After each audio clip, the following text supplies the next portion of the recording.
Bismillah ar-Rahman ar-Rahim. Peace and blessings throughout the universe, throughout the world, throughout the United States. It's a blessing to have you all with us. My name is Dustin Cron.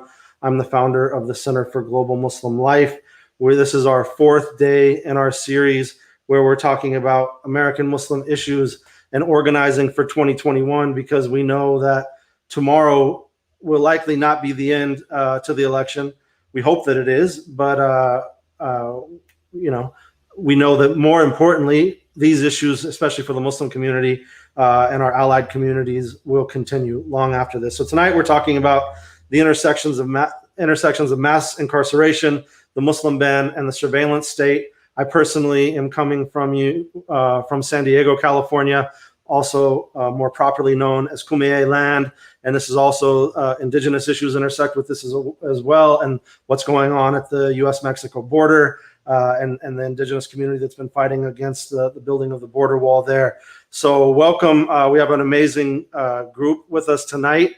We're going to start with Harsha from the Brennan Center. Welcome. Great. Thank you so much for having me. Yeah, so Harsha is counsel in the Brennan Center Liberty and National Security Program. His work has been featured in press outlets including The Atlantic, Slate, Daily Beast, and Just Security. Panduranga received his BA and JD from the University of Michigan. I'm sorry if I butchered your name at all, and please take it away. Let us know about what you're thinking about leading in tomorrow, and where you see the big intersection of all these different issues. Yeah, of course. One thing that we have focused on at the Brennan Center and the Liberty and National Security Program, coming at essentially the government's public safety initiatives from a perspective of if they're complying with the rule of law and if they're appropriately protective of civil rights and liberties. Obviously, the issues, in particular those impacting the Muslim community, have been very salient, even preceding the Trump administration and sort of the outgrowth of the war on terror. But nonetheless, starting in early 2017, we did see 7 days out of the gate the imposition of the Muslim ban, and that really, of course, was the first shoe to drop. Right? It survived legal challenges, including some that we were participating in. It also, in surviving those challenges, it gave the administration more courage to kind of continue to implement the agenda. So right now, we don't just have the initial ban as iterated and that affects 7 countries. You also have a number of countries, including really, really big countries with over 200 million people in population in Africa that are affected by this. And then, of course, there's the addition of the coronavirus pandemic, which also plays a role in sort of the existence of various bans. So when you take all of that in combination, some people estimate that leaving policy as it is currently would mean that you would have 50% less legal immigration in fiscal year 2021 compared to fiscal year 2016, the last full year before this administration. That I think can broadly be characterized across a cultural lens as, of course, manifesting a country that's more defined by, what race you are, what religion you are, rather than, an adherence to cultural values or any sort of, to kind of have the freedom to be whoever you want to be and practice your religion. I think from a legal perspective, of course, a lot of these bans and policies have had the effect of kind of displacing a congressionally prescribed scheme for regulating immigration into the country, which was flawed, and we would even argue too restrictive, prior to the Trump administration. But now you have a system where the executive branch is sort of picking and choosing, who gets to come in, and a lot of those decisions are being, made basically on the basis of prejudice rather than anything else.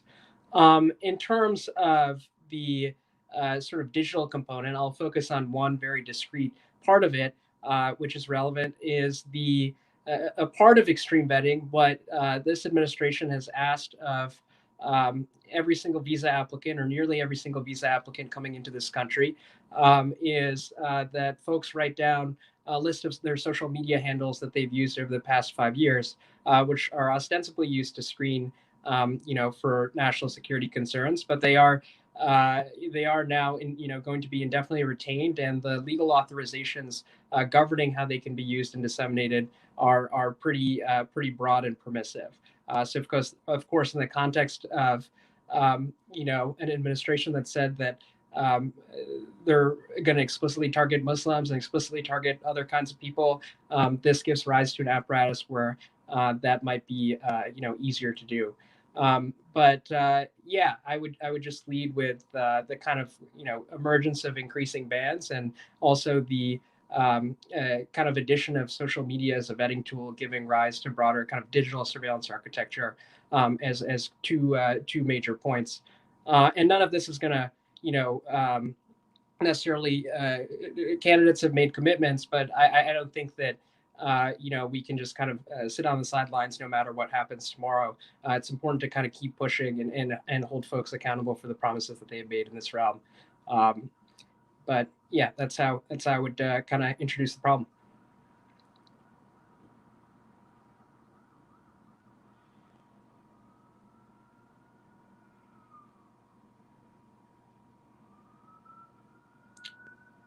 Dustin, I think you might be muted. Sorry. Yeah, sorry. I was saying, yeah, it's really important the way you're framing it, and it, you can define it as a Muslim ban, but now also an asylum ban and a refugee ban, more largely. But of course, Americans are now banned from countries around the world because Corona. So who knows what immigration policy will also be like at the end of this pandemic, God willing. Either way, right? But thank you for your words, Harsha, and for being with us tonight. We'll bring you back when we have our panel. So next, Councilman Basheer, are you there? Is your camera? I don't see you on your camera. Yes, you are. Okay, I'm going to bring Councilman Basheer in real quick. Councilman Basheer Jones, welcome. Assalamu alaikum.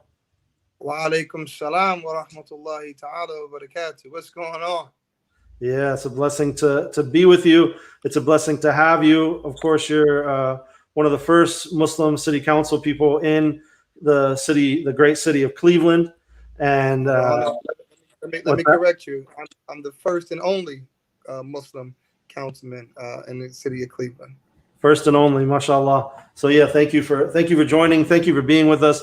So yeah, the question tonight is really the intersection of these issues impacting our communities, from, we said, mass surveillance to mass incarceration, to the issues even here in San Diego at the border, the way that these things are all impacting Muslim communities. Can you give us your perspective from Cleveland?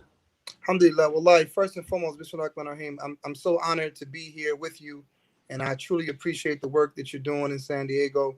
And it's inspiring, it's motivating, and it's inspiring this year that I've noticed in any other year, election year, where Muslims are looking at the issues that other people are going through and making it their own issues, because it is our issues. What affects our brothers and sisters on the border is our issue. Not just when he says Muslim ban, but any human being that's being separated from their children, any human being that's being denied their human rights, whether they are on the border or they are in the inner cities of Cleveland. And the issues of the marginalized must become the issues of the Muslims.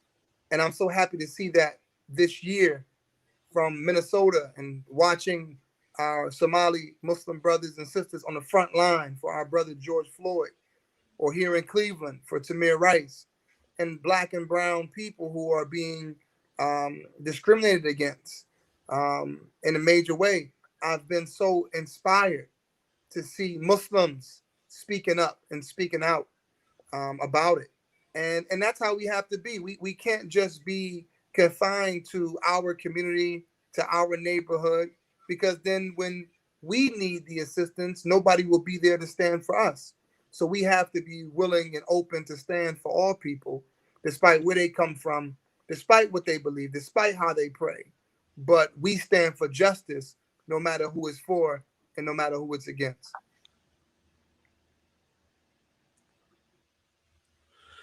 Yeah, thank you. Thank you. I agree. And can you talk a little bit more just about this? What have been some specific areas of focus for you in Cleveland related to the topic tonight? Alhamdulillah. And I want to say also that I pray that this work that we're doing, that I am not the last Muslim here in the city of Cleveland. I pray that the door is open. So inshallah, I pray that your words become a reality and mine's no longer a reality of being the first. And I pray that all across this country, we want to see Muslims who are inspired to run for office. Imam Malcolm X, he said, you're either at the table or you on the menu.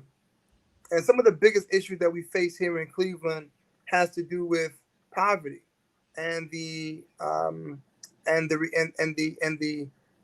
what comes from poverty. You know, if you look at the what, you're going to think that black and brown people are a bunch of animals.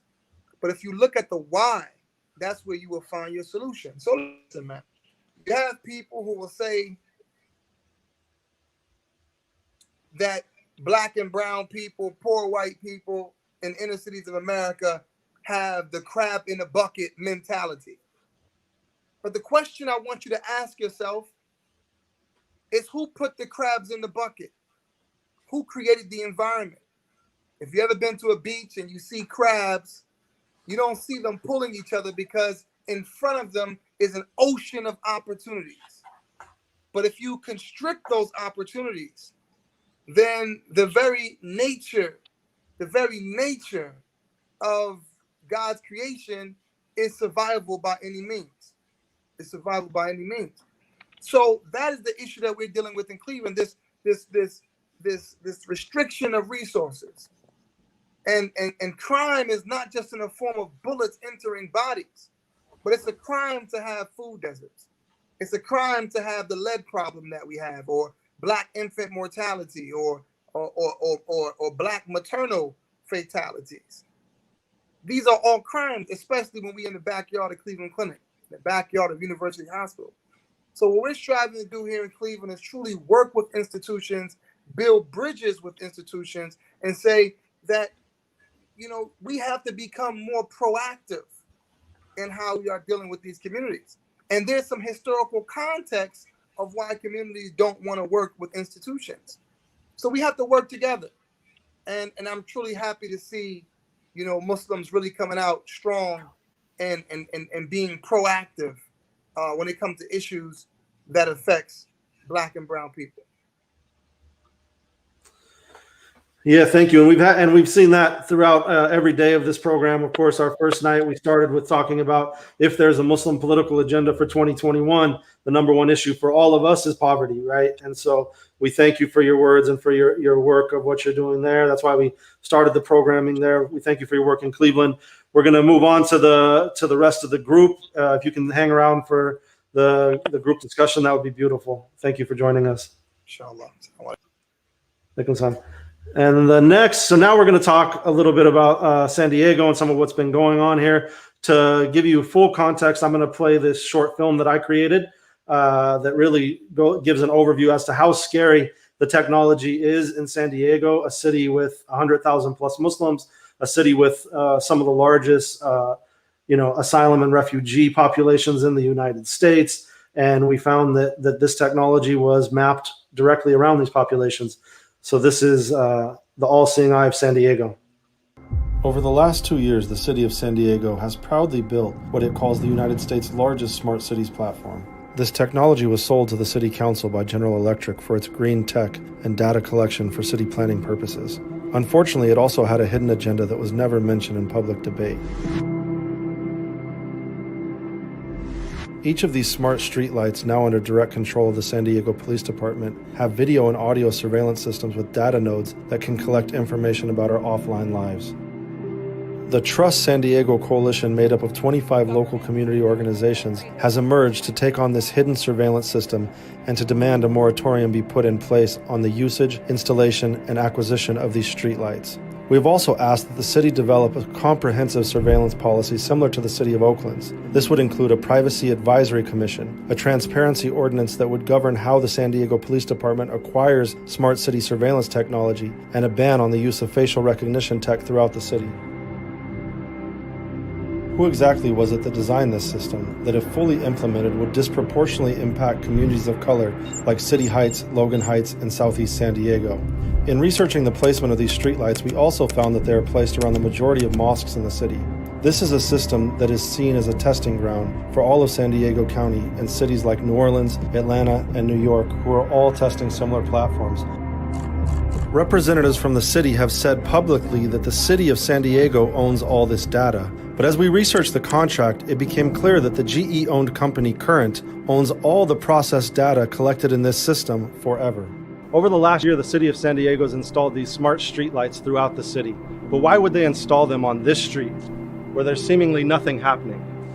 Is it maybe because there's a mosque on the street that has historically been one of the most surveilled mosques in the city? The city placed this camera in a location where it could watch over the alley where cars enter the parking lot of the mosque. The police department says this data is not monitored by them, but because of the Joint Terrorism Task Force agreements in place between the SDPD, the FBI, ICE, Border Patrol, and other federal agencies, this data could be actively monitored by those agencies at the San Diego Fusion Center. While these cameras don't have license plate readers and facial recognition technology built in, at the Fusion Center these programs can easily be layered on top of this data to actively surveil vulnerable populations like Muslims and political groups.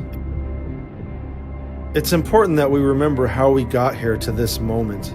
With all the new laws that were rushed through after 9/11, like the Patriot Act as part of the War on Terror, this led to the creation of the largest COINTELPRO program in the history of this country, with 15,000 paid informants in mosques and political organizations across the United States. When we add this extra layer of surveillance to our lives, this offline layer, it can capture our daily habits. Those habits can be turned into algorithms, and those algorithms are turned into lists by surveillance agencies. Those lists can tell the government whether we're more likely to resist, whether we're more likely to become what they call an identity extremist, or let's say this administration stays in power, an administration waging a white supremacist war against immigrants, refugees, Muslims, and all people of color. With 4 more years, this could turn tools like these surveillance cameras into Chinese-style surveillance like is happening to the Uyghur Muslims today.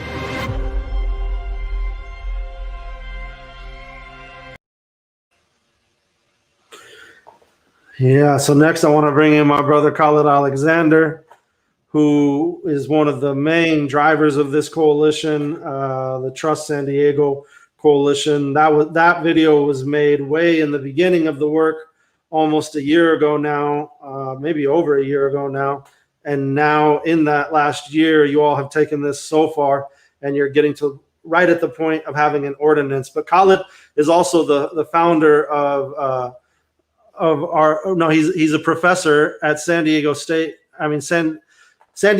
College, and he's also the founders of one of my favorite organizations in the country, Pillars of the Community, working in San Diego, who's been working on these issues around mass incarceration for a long time. And so Khalid, one of the things that's interesting to me about your work is here you are just like doing some of the best work in mass incarceration in the country. Of course, you were just featured in Religion News talking about the work you're doing, the voter work you're doing in prisons in California.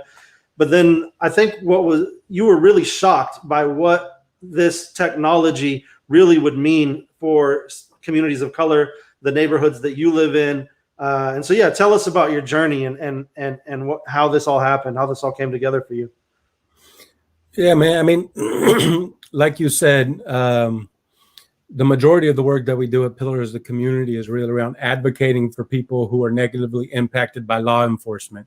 And over the last few years, we've done a lot of work around racial profiling, but gang documentation and the consequences of gang enhancements and labeling people as gang members, which really is a form of surveillance. One of the topics of this panel.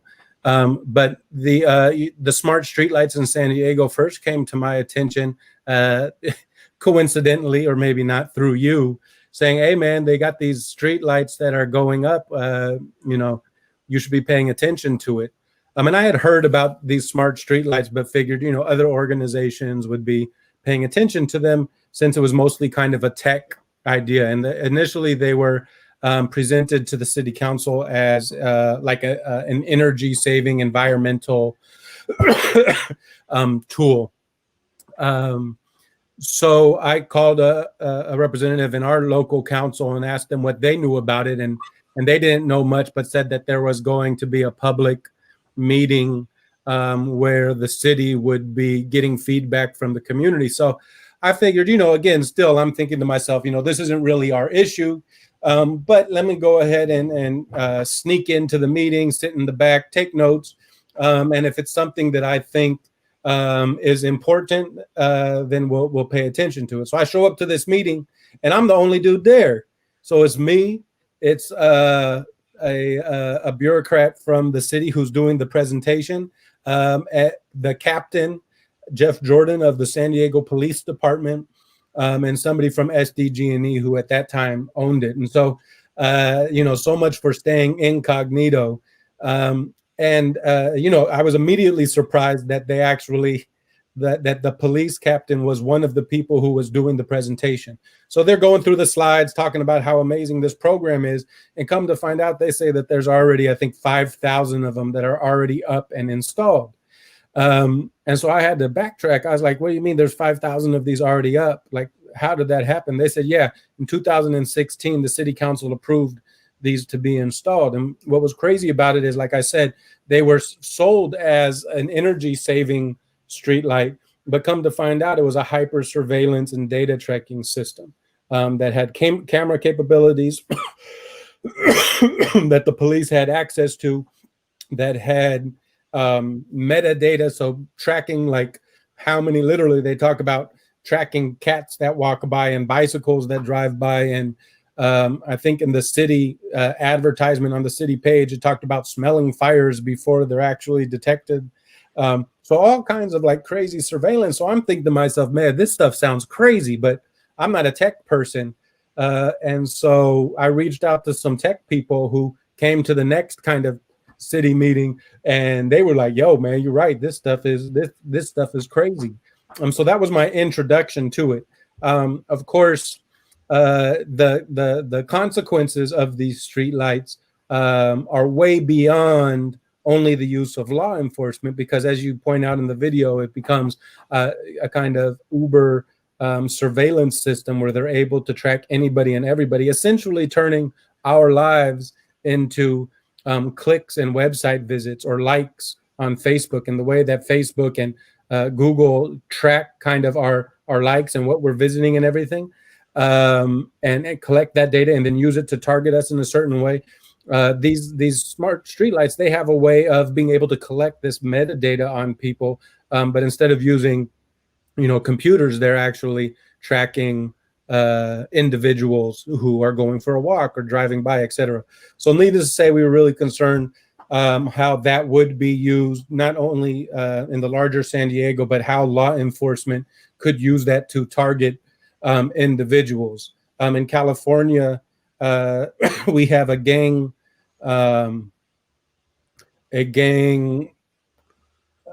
database which tracks gang members and has absolutely no oversight.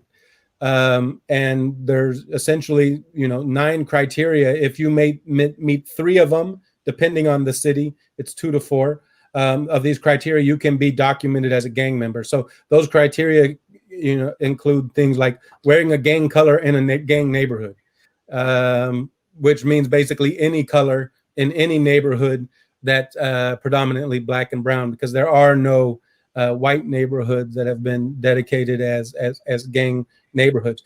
Talking to a gang member is another way to become documented as a gang member. And so the concern was, of course, is that just through a use of a light, that inside court, they would be able to make the case that accuse somebody of being a gang member, which has a number of different consequences, which essentially take away the human rights, certainly civil rights and human rights of the individuals. So enhancements, gang enhancements, your sentence for stealing something or for, whatever crime it is, can then be multiplied based off of an enhancement. If you're detained by the police, you don't have the same rights as somebody else, including being killed, because they can just say, we were in fear of our life because of gang documentation. And so looking at these surveillance tools as a method or a tool, essentially, that law enforcement had access to, that would only exponentially highlight the racial disparities that already exist in law enforcement, was something that was super concerning. And so, we reached out to a number of people and got a coalition of folks together. One of the kind of most diverse coalitions in San Diego, called the Trust Coalition, and began to push back against the use of this surveillance system, and also focusing on the fact that what we learned is the city has absolutely no way of there's no kind of rules of engagement when it comes to technology and surveillance technology. So it's essentially whichever company makes the best pitch in selling their products would have the opportunity to be implemented. And so we realized that we needed to create an ordinance that was in an oversight body to look at all surveillance issues in addition to the smart streetlights. So we've had a few wins when it comes to the streetlights.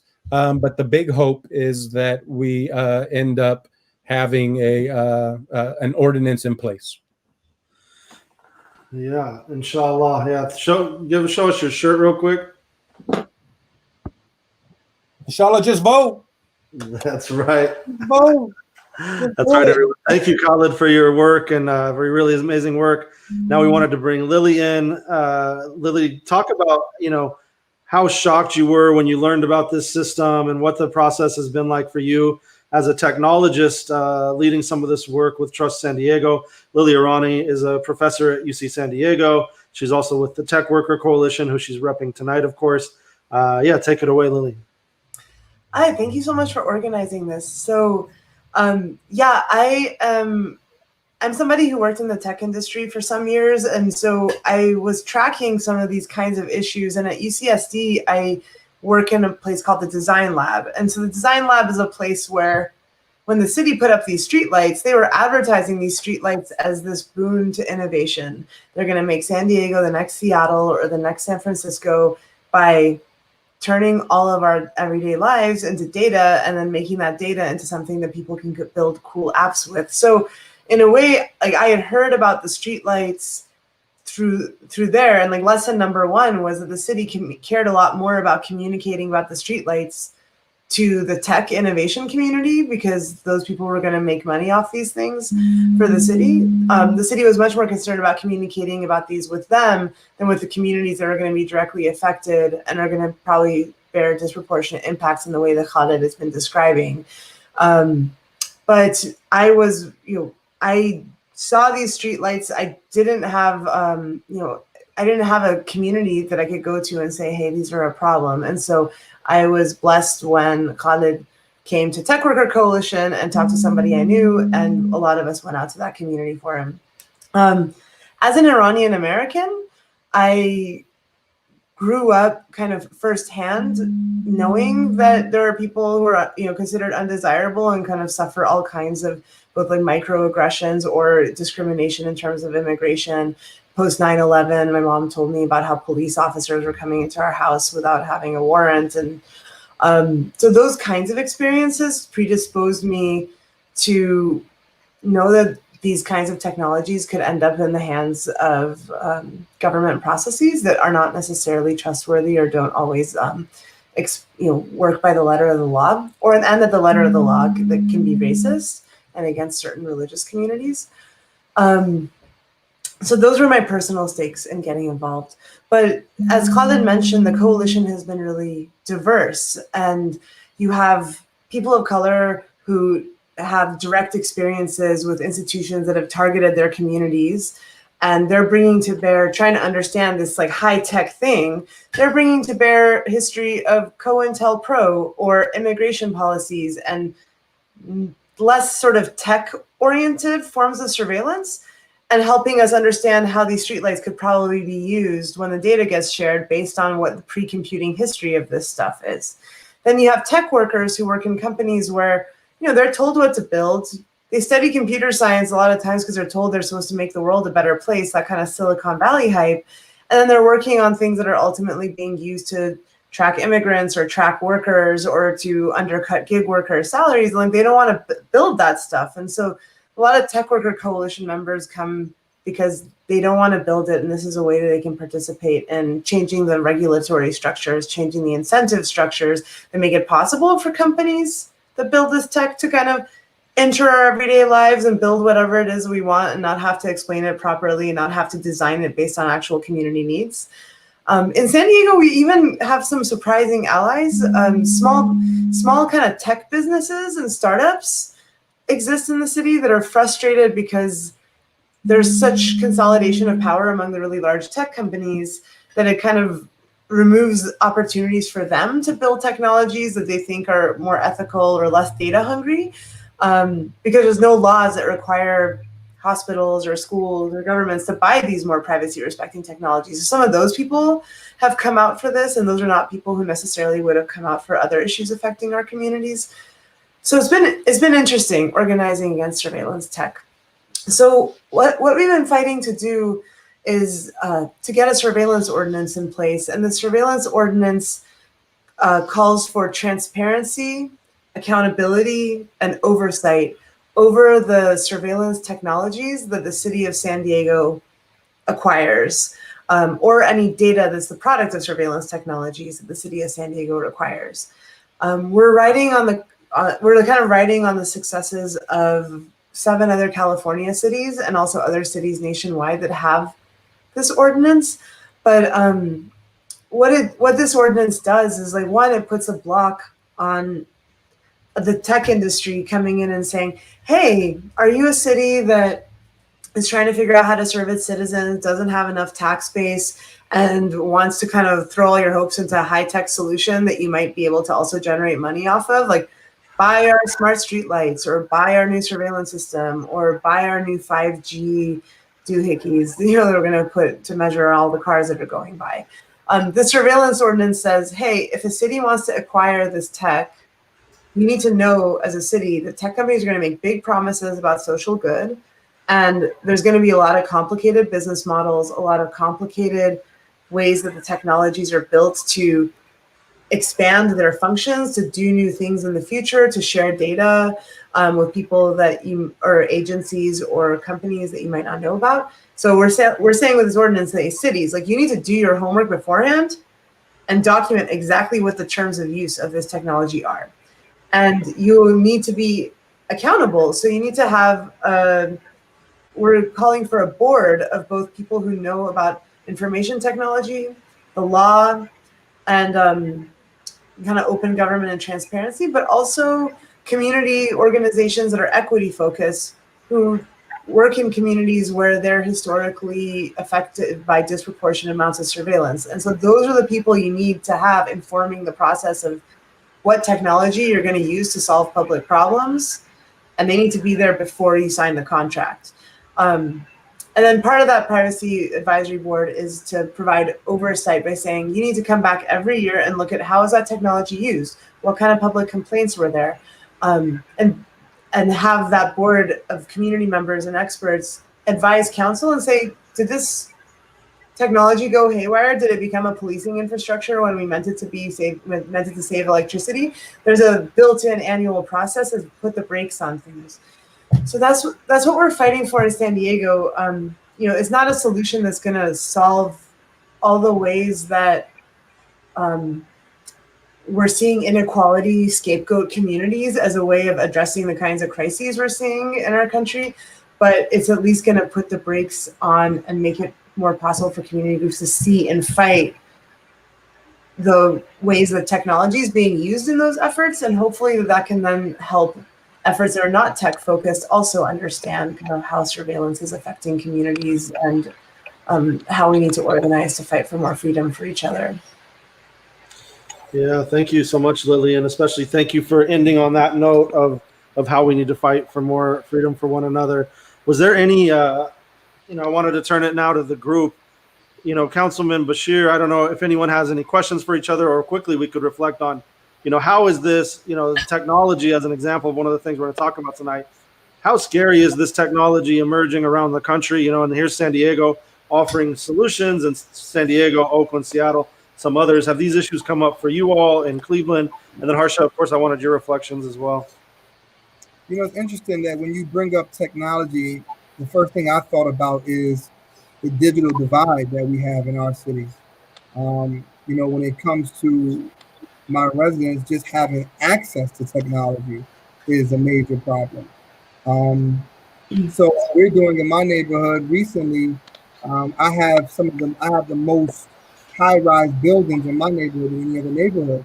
And we partner with a group called Digital C, and we're placing devices on top of these buildings so that my residents can have access to technology and Wi-Fi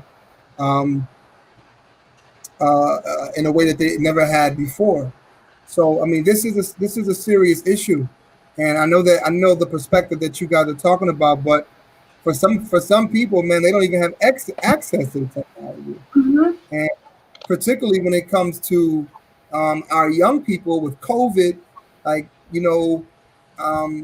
says that when America has a cough, poor people have pneumonia, and this really exposed our situation in our neighborhood. So our school district gave one laptop to every student with a Wi-Fi hotspot. But what if you have 5 children? What does that do? The schools are closed. The libraries are just reopening.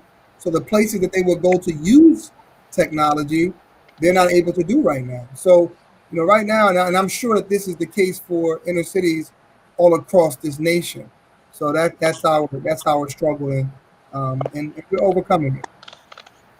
Yeah, I would love to. What you're talking about is really important. And one of the things that Khalid and I talked a lot about is how knowledge about technology is restricted to communities that are the most privileged. Like, who has the money to go to a 4-year college to learn computer science? Who's in a rich enough public school district where they'll have some optional computer science classes? Education researchers have shown that knowledge about technology is really a privilege, and we don't actually train people to even be prepared to kind of make decisions and hold their cities accountable for what technology resources they need and how they deserve to get them. So I think what we're saying with the ordinance is yes, access to technology and access to Wi-Fi is important, and the way to do it is not to sell out your citizens' data so that they can be monetized, so they can be advertised to, so that their insurance rates could potentially go up for health insurance if they're seen looking at websites that are associated with people who smoke or something like that. People deserve to have access to technology on terms that they get to have a say in. And we shouldn't just take a free gift that's a Trojan horse from big tech that wants to make money off of us, that then turns into a backdoor for the police that then come around and harm the community. Yep. No doubt. And the type of things we're talking about as well is I'm sure you would agree with Councilman Basheer is you're acquiring technology that where you can take an iPad and use facial recognition technology on anyone arrested in the city. And we know how bad facial recognition technology is, especially for African Americans and people of color, because it misrecognizes them, right? So what the coalition does is essentially says that those things have to be approved by a city body, rather than just the police acquiring them using tech that isn't even effective, and then incarcerating more and more people. I don't know, Khalid, do you want to say something? Yeah, what I'll add to that is that the police and law enforcement, their access and resources to technology are completely unsupervised. So yes, there's budgets and there's things that the city approve. But for example, in San Diego, you have these police-friendly foundations that donate money so that police can then get their own types of technology. It's escaping me right now. One of those, San Diego has done that, and it's escaping me right now. There was recently maybe Lili remembers, there's recently an article written about how the San Diego Police Department is using that kind of as a go-around to get these kind of hyper surveillance things. And as we know, the topic of surveillance. What is surveillance? Surveillance is to be able to identify something that's abnormal. And unfortunately, because of the history of this country, is that they have already dictated that Black people, that brown people, that poor people, and these people, they are abnormal. And so the hyper surveillance of these communities has this kind of very negative impact, where those are the communities who end up being targeted, arrested, incarcerated, and negatively impacted by those issues. And so programs, and like Council Member Jones is talking about, are extremely important, because as Professor Irani pointed out, we have to make sure this is a multi-pronged attack. We have to have ordinances to make sure that we're not abused. But we also have to make sure that we have the knowledge and that we have the capability and the understanding to be a part of those conversations in order to prevent the abuse, right? And so if our kids don't even have access to Wi-Fi or a computer, how are they going to be in these, like me, right? Where I walked into this tech meeting, I'm like, well, this sounds scary, but I'm not sure if it is, right? And so it's a multi-pronged approach, I think, is extremely necessary. Yeah, Harsha, did you want to jump in? Yeah, no, I agree with a lot of what's being said. I guess I would just flag various levels of essentially regulatory gaps that exist when we're talking about, how are these new technologies that, going to be used, what standards are being applied to their use. And I mean specifically ones used by law enforcement, but the gaps are broader than that. So, for example, in New York City, just earlier this year, the City Council passed the Public Oversight over Surveillance Technology Act, which, it's an incremental measure, but basically what it would do is require the NYPD to disclose really kind of basic information about, various kinds of, like whether it's, facial recognition or like a cell site simulator or whatever it might be, basic information about, what it is that they're using, how it works, and what kinds of policies and procedures govern it as a due process measure. I think even if you're looking kind of more broadly at a macro level, whether we're discussing the federal statutory landscape or constitutional doctrines, obviously with the unaccountable collection of data, there isn't a comprehensive statute in the United States that governs or provides basic protections for people's data, whether it's collected through an app on your cell phone or a camera that is taking a look at you when you walk by, whatever the case might be. And I think at least one of the avenues through which our work has approached this is in the context of taking a look at like applications to trace contacts in the context of coronavirus containment, not just tracing contacts, but also mapping the disease kind of using location data. And that, I think, is one area where that patchwork becomes like a really salient issue, particularly when you're talking about the combination of people's health information with their location information in ways that if there aren't back-end shields for it, it can be used in ways that discourages participation in advancing really important public health endeavors. But even at the constitutional level, one of the cases that we're litigating right now is a case that's challenging the government's broad collection of social media information from visa applicants. And one of the challenges in that context is because a lot of the information that be collected is public information, in the sense it's things that people are voluntarily posting online, that how to articulate kind of a privacy dimension to that, and why it would raise First Amendment concerns and kind of inhibit political participation or kind of free speech, is something that I think we've been able to do in the context of that challenge with gathering kind of the experiences of our particular plaintiffs. But I think it's still emerging in terms of an area of law, or how are we going to kind of conceive of surveillance in spheres that weren't around when these doctrines were developed in the 70s or 80s.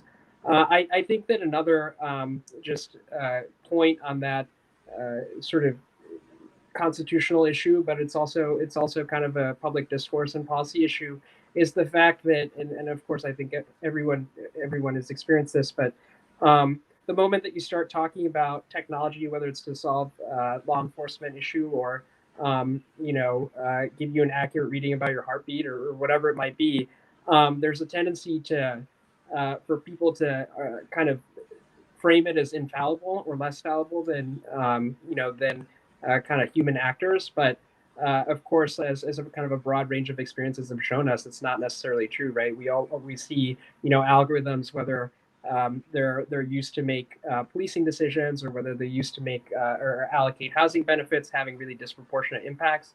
And I think from a messaging standpoint, it's going to be a tough thing to message to the broader public. But it's also an area where I think there's a lot of open questions on how the law is going to look at discrimination in that context.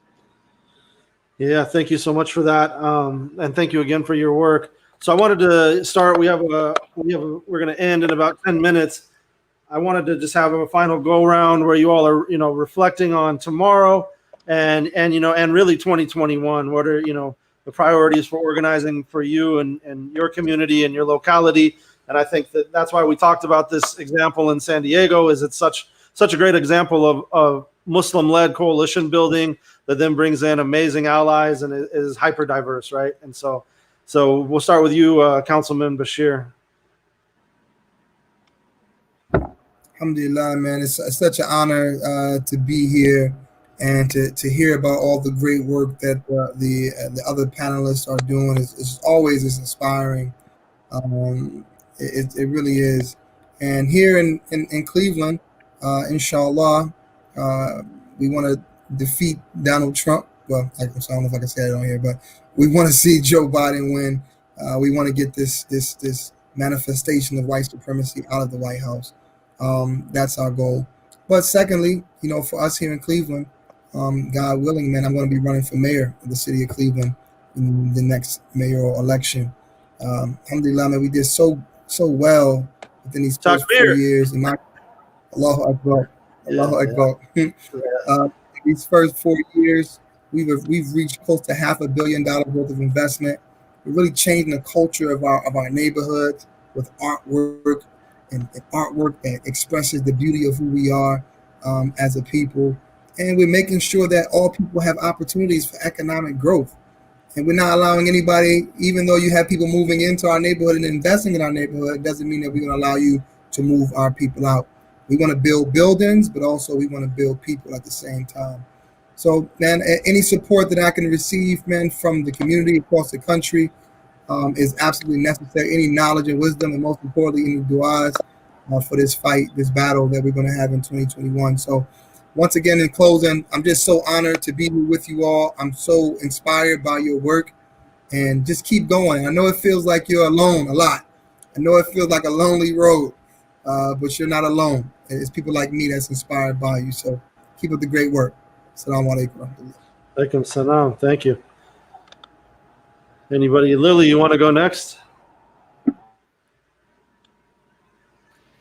Sure. I really appreciate the opportunity to be here tonight. I think for me, I'm inspired by the way this conversation cut across surveillance, racism, mass incarceration, but also questions of access to housing, access to resources, access to education.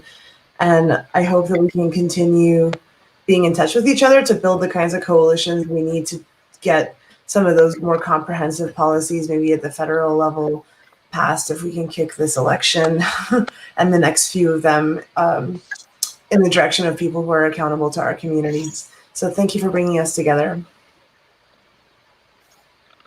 Yeah, thank you. And Khalid.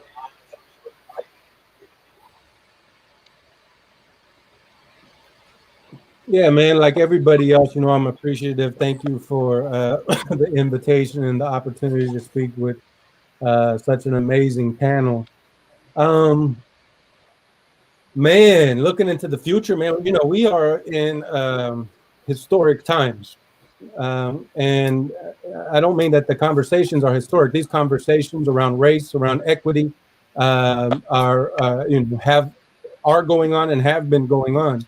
But I think we're really in a time where, the future of Muslims, the future of African Americans, the future of people who have historically been neglected or at worst targeted by the system are at the point of,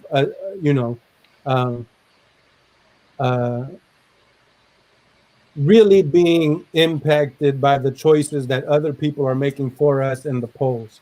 So thinking very seriously about how do we have communities that are able to, one, advocate for our issues and our people, and two, be able to defend ourselves from attack. And that attack might be political, that attack might be verbal, and it might be physical. But unless we have communities, and when I say community, I mean outside of only the Muslim community, but unless we have communities of solidarity, unless the Muslims are standing in solidarity with Black people, and Black people are standing in solidarity with the Muslims, and immigrant, documented and non-documented, are standing together, we're in a losing battle.